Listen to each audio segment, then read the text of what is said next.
Case study है जो है सह्याद्री फार्म्स नासिक में। तो उन्होंने ग्रेप फार्मर्स को एक साथ में ला के आई थिंक 10-20 हज़ार ग्रेप फार्मर्स उनके साथ है। आज they are the one of the largest exporters of grapes. Europe को एक्सपोर्ट हो रहा है बड़े प्रमाण में, आई थिंक 2000 करोड़ के आसपास उनका टर्नओवर होगा, ये मेरा अंदाज है। सो ऐसे बहुत सारे चीज़ ले लो। तो एक ज़माना था जब ऑलमोस्ट 100% फूड ये जिसको हम जनरल ट्रेड कहते हैं, मतलब किराना दुकानों से ही बेचा जाता था। अच्छा। फिर मॉडर्न ट्रेड या मॉल्स आ गए, जैसे डी-मार्ट हो गया, रिलायंस हो गया, बिग बाज़ार हो गया। तो आज के तारीख में ऑलमोस्ट 8 से 9% मॉडर्न ट्रेड या मॉल से जा रहा है। फिर ऑनलाइन आ गया जो अमेज़ॉन्स और फ्लिपकार्ट्स और इवन बिग बास्केट ये आने लग गए। और आज का जो ट्रेंड है उसको क्विक कॉम कहते हैं, मतलब 10 मिनट में जो डिलीवरी हो रहा है। राइट। सो और ब्लिंकिट हो गए, ज़ेप्टो हो गए।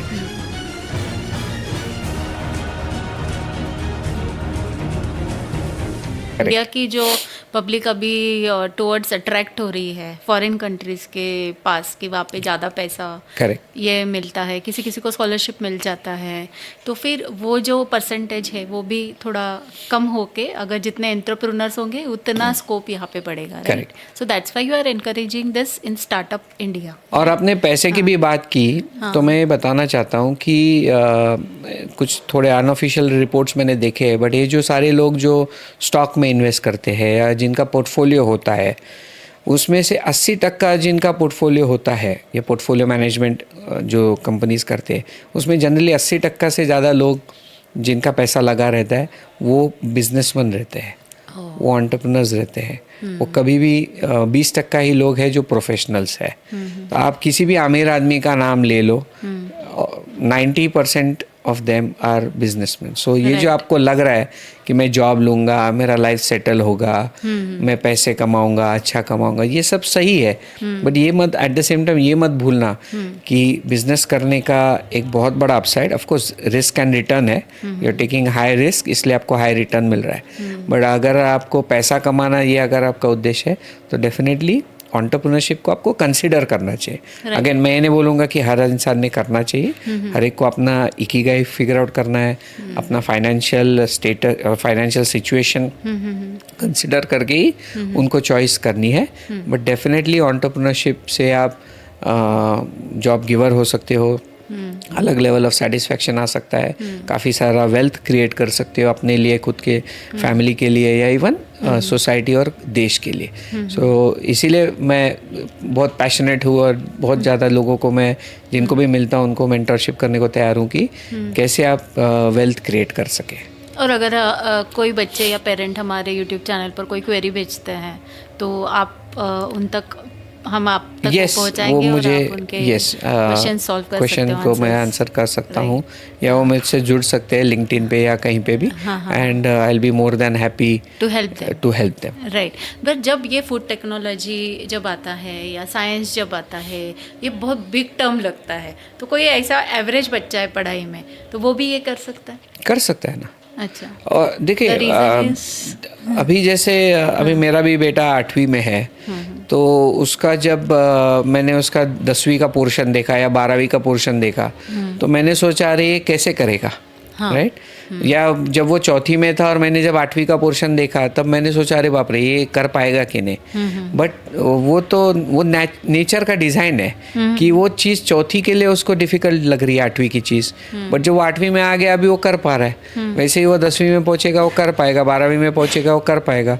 और जब भी ये फूड साइंस, फूड टेक्नोलॉजी जो भी या इंजीनियरिंग या जो भी वो पढ़ाई करने को जाएगा वो कर पाएगा, बिकॉज एजुकेशनल डिज़ाइन भी वैसे है कि वो लेवल के बच्चों के लिए, वो एप्टीट्यूड, वो इंटेलिजेंस के लेवल के लिए ही वो बनाया गया रहता है। तो और जैसे मैं हमेशा बोलता अगर कोई और कर सकता है तो मैं भी कर सकता हूँ। हाँ, ये कॉन्फिडेंस बच्चे में भी ये ये होना चाहिए और ये फैक्ट है। कोई और कर सकता है तो मुझे ठीक है, उसको 2 घंटा पढ़ाई करके वो सीख लेगा, मुझे 5 घंटा लगेगा। अगर मैं 5 घंटा दूंगा तो मैं कर सकता हूँ ये।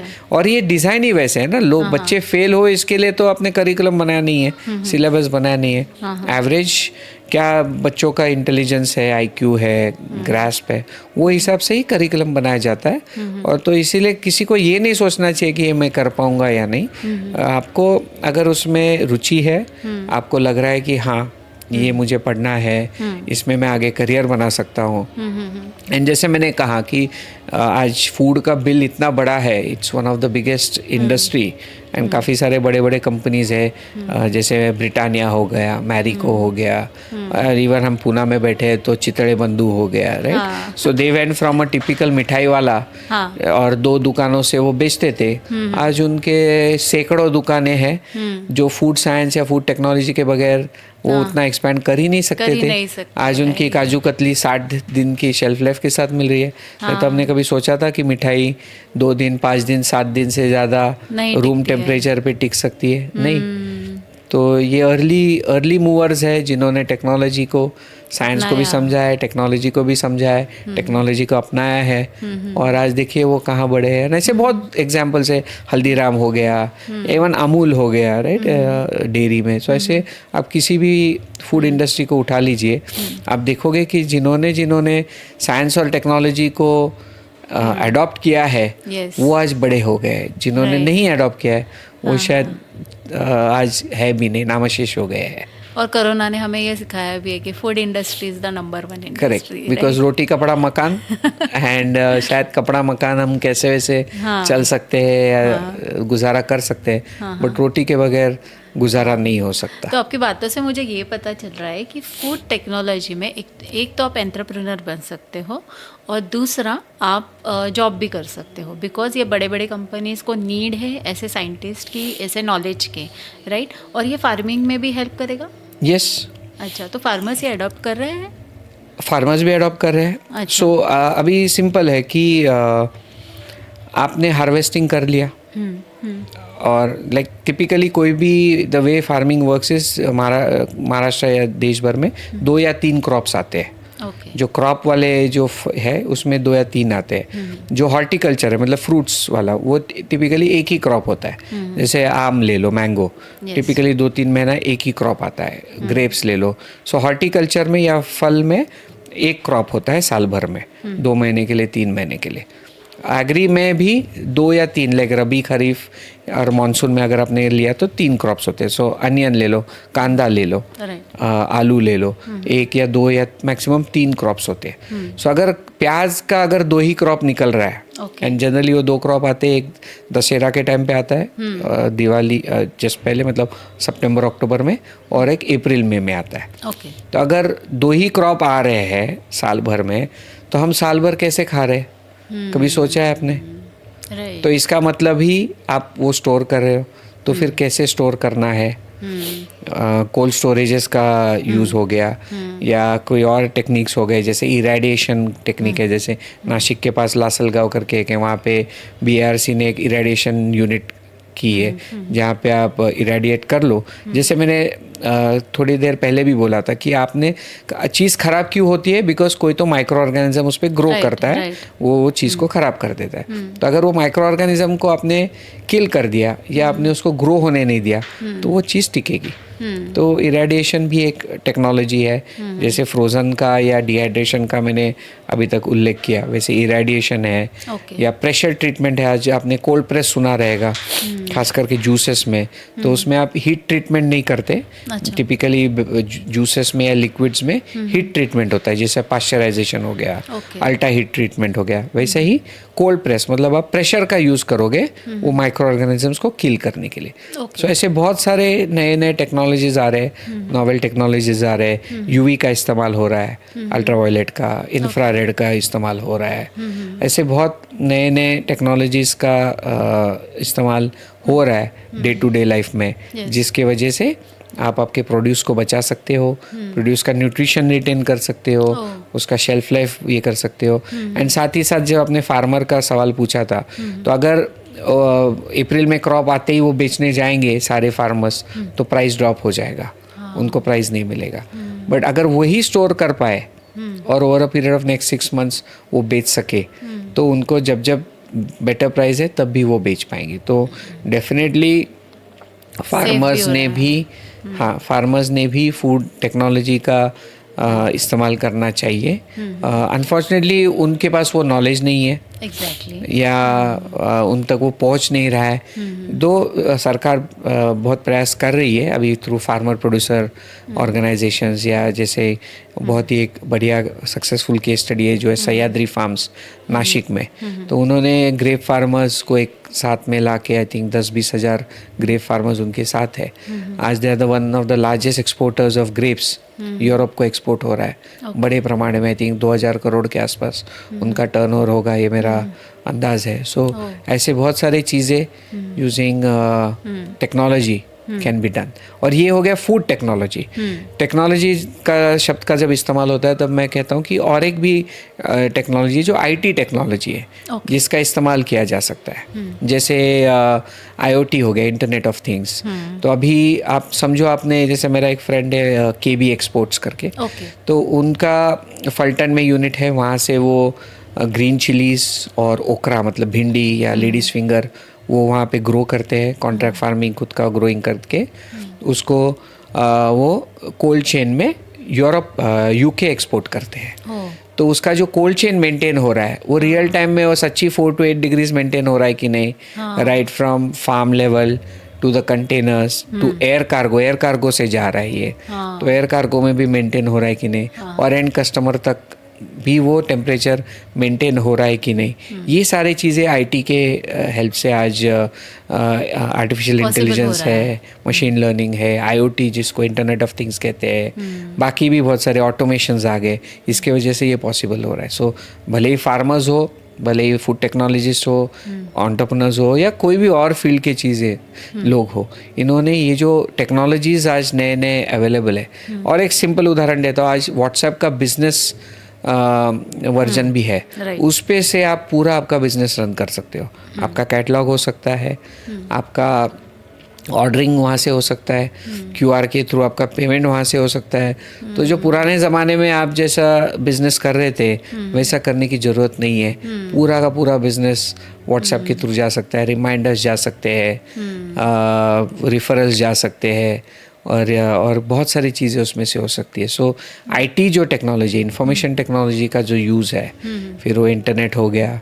आज बहुत सारे बिजनेसेस इंस्टाग्राम के थ्रू या social media, digital media, digital marketing के थ्रू अपना अवेयरनेस क्रिएट कर रहे हैं। फिर उनके वेबसाइट के थ्रू, ई कॉमर्स के थ्रू ऑर्डर्स ले रहे हैं। फिर बहुत सारे जो डिलीवरी ऐप्स है उनके थ्रू डिलीवर कर रहे हैं, क्यूआर कोड के थ्रू या बाकी यूपीआई के थ्रू पेमेंट्स ले रहे हैं। इसका भी इस्तेमाल डेफिनेटली सारे बिजनेसेस ने लेना ज़रूरी है। हाँ, तो जब आपकी ये बातों से मुझे एक कंक्लूजन पता चला है, लोकेशन डजंट मैटर्स, कि तुम्हें पुणे, मुंबई, दिल्ली ऐसे शिफ्ट होने की ज़रूरत नहीं है। Correct, right, correct. Location matter नहीं करता है। पुराने ज़माने आपको जो हम बोलते थे फसाड होना, मतलब रोड टचिंग या दुकान होना, उसकी ज़रूरत नहीं है। आज क्लाउड किचन्स आ गए हैं, आज डार्क किचन्स आ गए, आज डार्क स्टोर्स आ गए। आई मीन आप शायद ब्लिंकिट, ज़ेप्टो या स्विगी, इंस्टामार्ट आपने यूज़ किया रहेगा। आपको पता है क्या उनका ब्लिंकिट का स्टोर किधर है, ज़ेप्टो का स्टोर किधर है? तो काफ़ी सारे बिजनेस मॉडल्स ये भी चेंज हो गए, तो आपको उसका भी पता होना चाहिए। जैसे फूड का ही आप ले लो, तो एक ज़माना था जब ऑलमोस्ट 100% फूड ये जिसको हम जनरल ट्रेड कहते हैं, मतलब किराना दुकानों से ही बेचा जाता था। अच्छा। फिर मॉडर्न ट्रेड या मॉल्स आ गए, जैसे डी मार्ट हो गया, रिलायंस हो गया, बिग बाज़ार हो गया। तो आज के तारीख में ऑलमोस्ट 8 से 9% का मॉडर्न ट्रेड या मॉल से आ रहा है। फिर ऑनलाइन आ गया, जो अमेजॉन्स और फ्लिपकार्ट्स और इवन बिग बास्केट ये आने लग गए। और आज का जो ट्रेंड है उसको क्विक कॉम कहते हैं, मतलब 10 मिनट में जो डिलीवरी हो रहा है। राइट। सो और ब्लिंकिट हो गए, ज़ेप्टो हो गए। और वो क्या कर रहे हैं ब्लिंकिट, ज़ेप्टो, जो पुराने मॉडल में डिस्ट्रीब्यूटर और रिटेलर जो 2 लोग मिलके जो काम कर रहे थे, वो आज वो अकेला कर रहे हैं। तो उसकी वजह से उसको मार्जिन्स बेटर मिल रहे हैं। और आज का जो पॉपुलेशन है उसका एक्सेप्टेंस भी बढ़ गया है। वो बोल रहा है भले ही वो डिलीवरी चार्ज लगाए, अभी मुझे Convenience है। सवेरे में उठाओ, मुझे टूथपेस्ट चाहिए, मैं टूथपेस्ट मंगा रहा हूँ। आधे घंटे बाद मुझे रियलाइज़ हो रहा है कि अरे चाय खत्म हो गई, तो मैं चाय पत्ती मंगा रहा हूँ। उसके बाद रियलाइज चाय उबलने लगे, रियलाइज़ हो रहा है दूध खत्म हो गया, दूध मंगा रहा हूँ। अच्छी, I am not saying, I am not encouraging this At the one behaviour, blink it is available for you But it and is it is available. convenient and when it is needed आप उसका decision ले सकते हो। Correct. वो convenience है। सो बहुत सारे businesses change हो गए। सो आपने तो प्रोडक्ट बना लिया, बट आपको ये भी पता होना चाहिए कि कौन से चैनल्स के थ्रू जा रहे हैं, हाँ। कस्टमर कहाँ से खरीद रहा है, कौन खरीद रहा है, क्या प्राइस पॉइंट पे खरीद रहा है, ये सब चीज़ें भी उतने ही इम्पोर्टेंट होते जा रहे हैं, खास करके फूड बिजनेस। आई मीन जैसे फूड डिलीवरी बिजनेस तो आज पूरा 10 साल पहले के कंपैरिजन में एकदम ही काया पलट हमको देखने को मिलता है। सर यहाँ पे जब हम बात कर रहे हैं फूड टेक्नोलॉजी, फूड साइंस की सिलेबस के बारे में हमने बता दिया, एजुकेशन कहाँ से कैसे रोड मैप है 12th के बाद, ये भी हमने बता दिया। पर जब हम बात करते हैं फूड एंटरप्रेन्योरशिप की, तो हर किसी का मन थोड़ा सा तो दहल जाता है कि अरे कैपिटल इन्वेस्टमेंट, तो फिर इसके लिए फ्रेशर ने कैसे स्टार्ट करना चाहिए? So not just fresher, right now ministry of education during college days भी काफ़ी सारे इनिशिएटिव्स प्रमोट कर रहे हैं। जैसे 2-3 का मैं उदाहरण देता हूँ। हर एक इंस्टीट्यूट को कहा गया है कि आपका इंस्टीट्यूट लेवल का एक सेल बनाइए। सो इंस्टीट्यूट इनोवेशन सेल IIC करके है। ऑलमोस्ट सारे 7-1 हज़ार कॉलेजेस इंजीनियरिंग या साइंस टेक्नोलॉजी के कॉलेजेस है, इन्होंने IICs अपने अपने चालू किए। सारे कॉलेजेस को इनकरेज किया जा रहा है कि आपका इंक्यूबेशन सेंटर आप चालू कीजिए। उतना ही नहीं, लाइक कल ही मैं उनके ही इसमें इनिशिएटिव का हिस्सा था, जहाँ पे उन्होंने युक्ति करके एक प्रोग्राम रन किया था, जिसके अंतर्गत बच्चों ने अपने प्रपोजल सबमिट किए थे। अच्छा। और उनको अप टू 5 लाख रुपीज़ का उन्होंने फाइनेंशियल सपोर्ट भी दिया हुआ है। सो कॉलेज डेज में मिनिस्ट्री की तरफ से भी आपको सपोर्ट मिल सकता है, आपको फाइनेंशियल सपोर्ट मिल सकता है। यही नहीं, अभी हाल ही में स्मार्ट इंडिया हैकाथॉन भी हुआ था, जो आई थिंक उसका 7th ईयर है इन अ रो। उसके विनर्स को भी 1 लाख रुपए का कैश प्राइज दिया गया था। तो ऐसे बहुत सारे इनिशिएटिव्स सरकार की तरफ से भी आ रहे हैं। बहुत सारे इनिशिएटिव्स प्राइवेट सेक्टर, जैसे HDFC बैंक का एक स्कीम है, परिवर्तन स्कीम, जिसके अंतर्गत 10 से 20 लाख रुपए तक की ग्रांट भी आपको मिल सकती है। अच्छा। साथ ही साथ स्टार्टअप इंडिया हो गया, महाराष्ट्र में MSINS करके जो महाराष्ट्र स्टेट इनोवेशन सोसाइटी है, या स्टार्टअप इंडिया सीड फंड है। ऐसे बहुत सारे इनिशिएटिव्स आज सरकार के द्वारा एंड बच्चों तक या स्टार्टअप्स जिनको करना है उन तक पहुंच रहे हैं। तो ये एक एनकरेजमेंट ही है। एनकरेजमेंट है। साथ ही साथ आप जैसे मैं हमेशा लोगों को पूछता हूँ कि बैंक्स का क्या व्यवसाय है, बैंक्स का बिजनेस क्या है। बैंक्स का बिजनेस लोन देना ये है। राइट। और आज बहुत सारे बैंक्स काफ़ी सारे कैपिटल लेके बैठे हुए हैं, उनको इनफ प्रपोजल्स नहीं मिल रहे हैं। ऐसे प्रपोजल्स जहाँ पे वो प्रपोजल में दम हो, या जिसको हम बिजनेस मॉडल कहते हैं कि आपने 1 रुपया लगाया तो 1.25 रुपये आपको बनाना आना चाहिए। तो ये वो बिजनेसों में दम नहीं है या प्रपोजल्स में दम नहीं है, इसलिए आपको फंड नहीं मिल रहा है, आपको बैंक के थ्रू फंड नहीं मिल रहा है। या इवन इन्वेस्टर्स है, जैसे मैंने अर्लियर शार्क टैंक इंडिया का भी जिक्र किया था। वैसे बहुत सारे इन्वेस्टर्स है, एंजल्स ले लो या venture capital like VC funds ले लो। ये बहुत सारे लोग आज कैपिटल लेके बैठे हुए हैं, इनको इन्वेस्ट करना है। तो ये जो बहुत सारे लोगों के दिमाग में होता है कि पैसा कहाँ से लाऊं, फंड्स कहाँ से लाऊं, मैं मानता हूँ कि ये मुश्किल है, ऐसा नहीं कहूँगा कि ये बहुत आसान है, बट साथ ही साथ काफ़ी सारे ऑप्शंस अवेलेबल है। बहुत सारे लोग खुद ढूंढ रहे, जैसे मैं भी प्रोफेशनली ये करता हूँ कि मैं भी ढूंढते रहता हूँ कि ऐसे कौन से स्टार्टअप्स है जिसमें मैं या मेरे साथ जो और भी इन्वेस्टर्स है, हम उसमें पैसा लगा सके।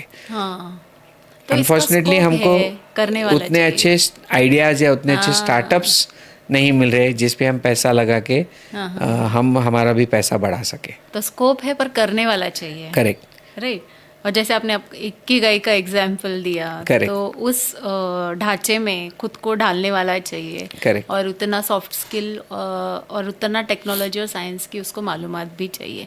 और जब ये फूड टेक्नोलॉजी और फूड साइंस की हम बात करते हैं, तो जब स्टूडेंट्स इस फील्ड में जाते हैं तो वो क्या क्या प्रॉब्लम्स फेस करते हैं वाइल स्टार्टिंग?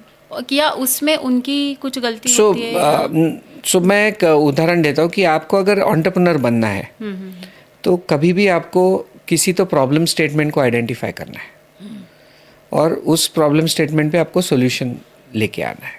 ये आपका दृष्टिकोण होना जरूरी है। कई बार लोग चालू करते हैं कि बाजू वाले ने चालू किया, हाँ। और कोई तो कर रहा है, और सर ने बोला है सर कि ने बोला है, टेक्नोलॉजी करो और हाँ, entrepreneur बहुत आसान बनो। है। हाँ। ये सारे रीजंस की वजह से शुरू करते हैं। उन्होंने ये सोचा नहीं रहता है कि इसमें क्या प्रॉब्लम स्टेटमेंट है।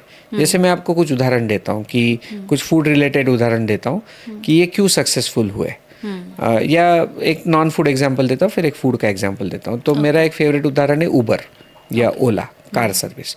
ऐसे नहीं है कि टैक्सी सर्विसेज अवेलेबल नहीं थे, बट उसमें कुछ कमियां थी। आपको जाके टैक्सी ढूंढनी पड़ती थी। मुंबई में अगर आप कभी आए हो तो हाँ बोलेगा, ना बोलेगा, या आपको घुमा के लेके आएगा, बिल बढ़ाएगा।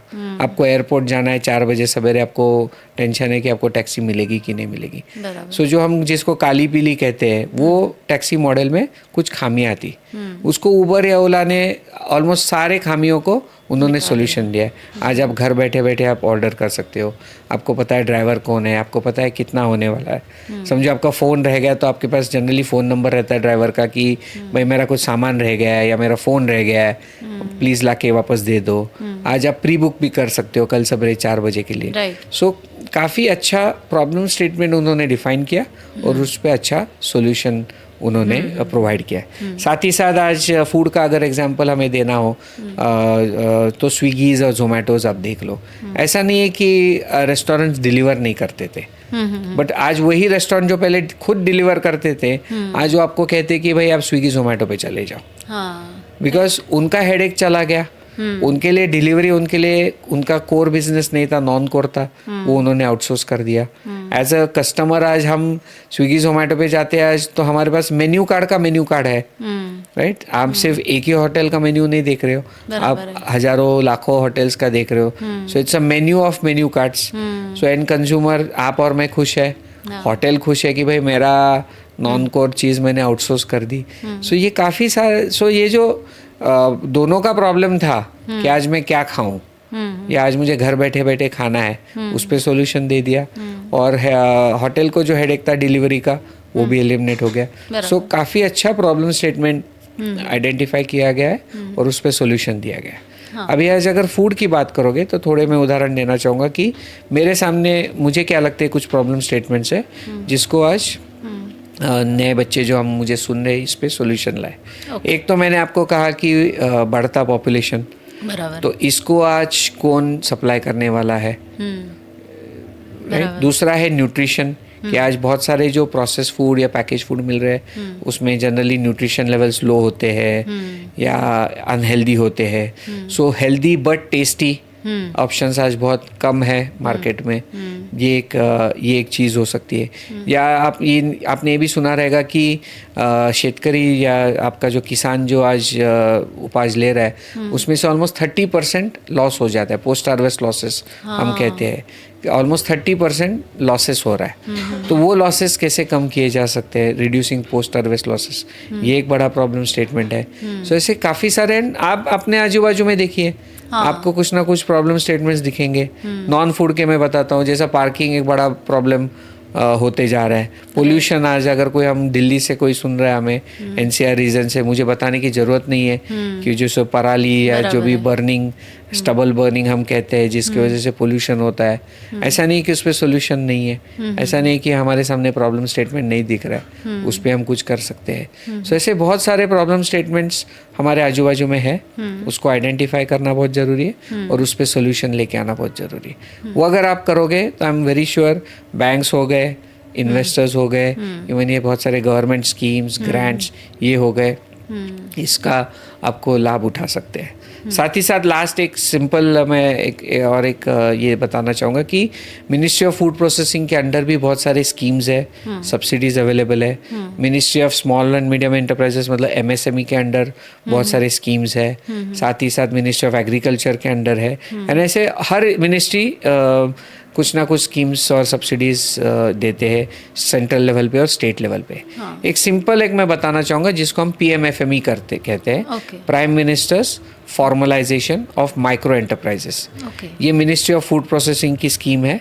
30 लाख तक का आपका अगर प्रोजेक्ट कॉस्ट में आपको 35% सब्सिडी या अप टू 10 लाख सब्सिडी मिल सकती है। सो अगर आपका 30 लाख का प्रोजेक्ट है तो आपको 10 लाख सब्सिडी और 20 लाख में से 16 लाख बैंक लोन और 4 लाख आपको सिर्फ खुद का लगाना है, जिसके जो आप लेके 30 लाख का प्रोजेक्ट लगा के आप आपका बिजनेस चालू कर सकते हैं। सो ऐसा नहीं है कि फंड्स मिलना मुश्किल है या मैं फंड्स कहाँ से लाऊं, या उसको आप एक जंजीर की तरह देखिए और आपने आपको अटका के रखे, डीमोटिवेट करे, ऐसा बिल्कुल नहीं है। इनफैक्ट पूरा इकोसिस्टम लास्ट कई सालों से, डेफिनेटली लास्ट 10, 12, 15 सालों से इसकी तरफ ही जा रहा है कि ज़्यादा से ज़्यादा स्टार्टअप्स हो, ज़्यादा से ज़्यादा लोग एंटरप्रेन्योर बने और कुछ तो अपना खुद का करे, खुद जॉब क्रिएशन करे, खुद वेल्थ क्रिएशन करे। अनफॉर्चुनेटली हम वेल्थ क्रिएशन को बुरा मानते हैं, but no, I am always pro for wealth creation, because अगर हम वेल्थ क्रिएशन नहीं करेंगे तो हम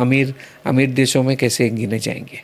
राइट, एग्जैक्टली। और भारत देश से भी कुछ गिने चुने नाम है, उसका नंबर कैसे बढ़ेगा। और इसका वन एंड ओनली सॉल्यूशन है कि आप एंटरप्रेन्योर बनो, आप जॉब गिवर बनो। जैसे कि आपने बोला, इंडिया में ज़रूरत है अनएम्प्लॉयमेंट सॉल्व करने की। तो अगर एक बीच में मैंने एक सुना था कि सभी एंटरप्रेन्योर बने शार्क टैंक पे तो जॉब कौन करेगा, but this is a myth, right? So yes, तो इतना पॉपुलेशन अपना है कि उन्हें जॉब देने वाला बना तो भी एम्प्लॉयर्स मिल सकते हैं, इतनी पावर भारत के पास है, राइट? तो सर, जब किसी बच्चे का भी, ये भी आपने प्रॉब्लम सॉल्व कर दिया कि अगर उसको कैपिटल चाहिए, तो ये आपकी बातों से मुझे पता चल रहा है कि नॉलेज तो है फूड टेक्नोलॉजी का या फूड साइंस का, कि जिसने इस डिग्री की तरफ कदम बढ़ाया है, पर उन्हें ये बातें शायद पता नहीं होगी, या ये जो रीच है ये बच्चों तक नहीं पहुंचा होगा, जो आज हम आपके द्वारा, भारत गुरुज के द्वारा हम पहुंचाने की कोशिश कर रहे हैं। और आज आपको भारत गुरुज चैनल पर आके कैसे लगा, हमसे बातें करके कैसे लगा? बहुत अच्छा लगा। और ये बहुत ही अच्छा आपका उपक्रम है कि बिकॉज काफ़ी बार क्या होता है कि 8वीं 9वीं, और मैंने तो कहा नॉट जस्ट 8वीं 9वीं, 40वें साल 50वें साल पे भी लोग कंफ्यूज रहते हैं। तो डेफिनेटली जो 9वीं 10वीं 11वीं 12वीं के बच्चे हैं जिनको वो कुछ करियर डिसीजंस लेना बहुत ज़रूरी होता है, एंड कई बार उनको वो मार्गदर्शन नहीं मिलता है, तो आपके इस चैनल भारत गुरुज के माध्यम से बहुत ही अच्छा काम कर रहे हैं, ताकि लोगों को ये तो पता चले कि ऑप्शन है। अभी वो उसे चूज करे ना करे वो उनके ऊपर है। जैसे मेरे ज़माने में सिर्फ इंजीनियरिंग और मेडिकल 2 ही ऑप्शंस थे, और भी थे बट कभी हमको बताया नहीं गया था या हमें पता नहीं था। ऐसे तभी इतना यूट्यूब और पॉडकास्ट और डिजिटल मीडिया इतना इजीली अवेलेबल नहीं था। मुझे अभी भी याद है कि जैसे मैंने फॉरेन में भी पढ़ाई की है, तो हम लोग पोस्ट लेटर लिख के हम वो कॉलेज का प्रोस्पेक्टस मंगाते थे और वो हार्ड कॉपी से हमको भेजते थे, या हम हमारे कॉलेज के लाइब्रेरी में जाके देखते थे कि भाई US कॉलेजेस के रैंकिंग्स क्या है और वो सब। तो आज बहुत आसान भी हो गया है बच्चों को, उनको ये इन्फॉर्मेशन मिलने के लिए। एंड आई एम श्योर जो भी आपको देख रहे हैं, सुन रहे हैं, वो इसका लाभ उठाएंगे, आपके चैनल का लाभ उठाएंगे और बेटर करियर चॉइसेस अपना इकिगाई ढूंढने के लिए वो इस्तेमाल कर सकते हैं। और ये मैंने दर्शकों को बताया है कि आप बहुत टैलेंटेड और बहुत अष्टपैलू व्यक्तिमत्व है, तो थोड़ा सा हम क्यूरियस है आपके बारे में जानने के लिए। तो जब आपने आपका बैकग्राउंड इंजीनियरिंग से शुरू किया, तो आपने इतने सारे जो डिग्रीज लिए, 2 मास्टर्स लिए, CFA भी किया, what encouraged you to this, and वापस आपने स्टार्टअप इंडिया, एक भारत देश के लिए आप एक सक्षम खड़े हो कि स्टार्टअप इंडिया के साथ जुड़कर आप मेंटरशिप दे रहे हो, कई बच्चों को इनकरेज कर रहे हो, तो इतना सब करने के लिए आपको क्या इनकरेज कर गया? सो आई बिलीव कि लर्निंग कभी रुकता नहीं है, सीखते रहना चाहिए। तो जैसे मैंने जब इंजीनियरिंग किया, तो इंजीनियरिंग का काफ़ी सारा सिलेबस थोड़ा 1 डिमेंशनल होता है। उसमें इतना हमको बिजनेस, फाइनेंस, अकाउंट्स इसके बारे में टिपिकली सिखाया नहीं जाता है इंडिया में। एटलीस्ट मैं जब 90s में जब मैंने इंजीनियरिंग किया तभी की मैं बात कर रहा हूँ। तो इसके वजह से फिर मैंने मास्टर्स किया, MBA किया, फाइनेंस में किया, सो दैट मुझे एक उत्सुकता थी कि भाई मुझे बाकी चीज़ें भी आनी चाहिए, जस्ट एक ही एस्पेक्ट रह के। I always believe in being all round, so curiosity होना बहुत ज़रूरी है। Yes, curiosity is a mother of invention, right? So बहुत ज़रूरी है, एंड आप क्यूरियस रहे, आप सीखते रहे, आप पढ़ते रहे। जैसे सिंपल उदाहरण मैं देता हूँ कि बहुत सारे लोग रहते हैं, बोलते हैं नहीं मुझे इंस्टाग्राम यूज़ करने नहीं आता, फेसबुक यूज़ करने नहीं आता, ईमेल चेक करने नहीं आता। बट आज मेरे पेरेंट्स दोनों 70+ है, वो मेरे जितने या मेरे बेटे के जितने ही एक्टिवली है। दोनों, मेरे माँ के पास तो लेटेस्ट आईफोन है, उसको सारे उसके फीचर्स यूज़ करने आते हैं, ईमेल वीमेल व्हाट्सएप सब कुछ, उनका खुद का चैनल भी है। सो ये ज़रूरी है। अगर उन्होंने कहा रहता नहीं बाबा मुझसे नहीं होगा, मुझे रिकॉर्ड कैसे करना है पता नहीं, मुझे यूट्यूब पे वीडियो कैसे अपलोड करना है पता नहीं, अगर वो वैसे रहती तो पीछे रह जाते, right? So learning is gonna continue, आपको कंटिन्यूस लर्निंग करते रहना चाहिए। आपको क्या चल रहा है दुनिया में, आपके आजू बाजू में, वो सीखते रहना जरूरी है। इसीलिए करते रह रहा हूँ। आज भी मैं सीख ही रहा हूँ। आज हमने भी ब्रेक में हमने ये पूछा ना कि पॉडकास्ट कैसे करते हैं। आज मैंने आपसे ये सीख लिया कि कैसे किया जाता है। आपका बड़कपन है ये बोलना। सो इसीलिए दैट्स वाई ये जो भी मेरा करियर जर्नी रहा है, एंड आई एम श्योर कुछ और भी करना बाकी है, और भी बहुत कुछ सीखना बाकी है। बिकॉज मैं हमेशा बिलीव करता हूँ कि आप जो भी अपने आप को एक्सपर्ट कहता है, उसको भी 1% ही आता रहता है, 99% उसको भी नहीं आता रहता है। सो वेयरएज हमको बाकी लोगों को सिर्फ 0.1% आता रहता है। सो रिलेटिव टर्म्स में I am an expert in something, because मुझे उनसे बाकी लोगों से 10 times ज़्यादा आता रहता है। बट एब्सोल्यूट टर्म्स में nobody can be expert, because हमको 99%, या चलो कोई सच्ची बहुत भारत रत्न लेवल का है तो 95% उनको भी नहीं आता रहता है। सो रिलेटिव टर्म्स में yes we seem to be experts, but absolute terms में हम कभी भी एक्सपर्ट नहीं हो सकते हैं। इसीलिए वो सीखते रहना चाहिए, क्यूरियोसिटी रहना चाहिए, जिसकी वजह से आज मेरा जो भी करियर जर्नी रहा है वो उसकी वजह से रहा है। ग्रेट। और जाते जाते हम आज की जनरेशन को क्या टेक अवे मैसेज देंगे आपकी तरफ से? Like Ikigai, so which will also figure out कि आपको आपका पैशन क्या है। Hard work is important. आज हम लोग बहुत सारे सक्सेस स्टोरीज देखते हैं, बट वो हार्ड वर्क के बगैर नहीं आए, और हमेशा सक्सेस स्टोरीज को ही सुना जाता है, उसके पीछे के फेलियर स्टोरीज या फेलियर्स कोई भी बताता नहीं है या हाईलाइट नहीं होते। जैसे मैं हमेशा बोलता हूँ कि स्टार्टअप वर्ल्ड में भी जो आपने सुना होगा, इसको फंडिंग मिला, उसको फंडिंग मिला, वो सिर्फ टिप ऑफ द आइसबर्ग है। वो हार्डली 2 to 3% लोग हैं। 97-98% लोगों को या स्टार्टअप्स को फंडिंग नहीं मिलती। सो हार्डवर्क को अंडर एस्टिमेट मत करना। जैसे मेरी माँ भी हमेशा बोलती है, there is a solution for every problem, right? So ये कुछ चीज़ें आप रखना। Don't get caught up in all this जो बाकी चीज़ें हो रही है। थोड़ा स्क्रीन टाइम थोड़ा कम करना। आई नो बहुत डिफ़िकल्ट है, मैं अपने बच्चे के साथ भी देखता हूँ, बट स्क्रीन टाइम थोड़ा कम करना, बिकॉज उससे भी थोड़े हमारे न्यूरॉन्स स्लो हो जाते हैं। So hard work, be passionate, do what you like, and focus रहना is what I like to do. I think generation बहुत स्मार्ट है, उनको मेरे जैसे ग्रे हेयर से बहुत ज़्यादा एडवाइस लेने की ज़रूरत नहीं है। नहीं सर, पर जैसे आपने इकिगाई का बोला, ज़रूर इसका फ़ायदा जनरेशन को होगा, ये मुझे सच में विश्वास है। और जो कुछ भी आज आपने फूड साइंस और फूड टेक्नोलॉजी के बारे में बताया, तो ये बहुत अच्छी इन्फॉर्मेशन रही। और ज़रूर जो भी दर्शक हमें देख रहे हैं, वो अगर हमें कमेंट बॉक्स में कुछ क्वेरीज पूछते हैं तो वो हम आप तक ज़रूर पहुंचाएंगे। और सच में आपसे बात कर बहुत अच्छा लगा। एक नया सब्जेक्ट, एक नया वर्ल्ड हमें पता चला। सो बहुत बहुत धन्यवाद हमारे लिए इतना समय देने के लिए। धन्यवाद मुझे बुलाने के लिए, and all the best to Bharat Gurus and Poonam ma'am and your team. Thank you.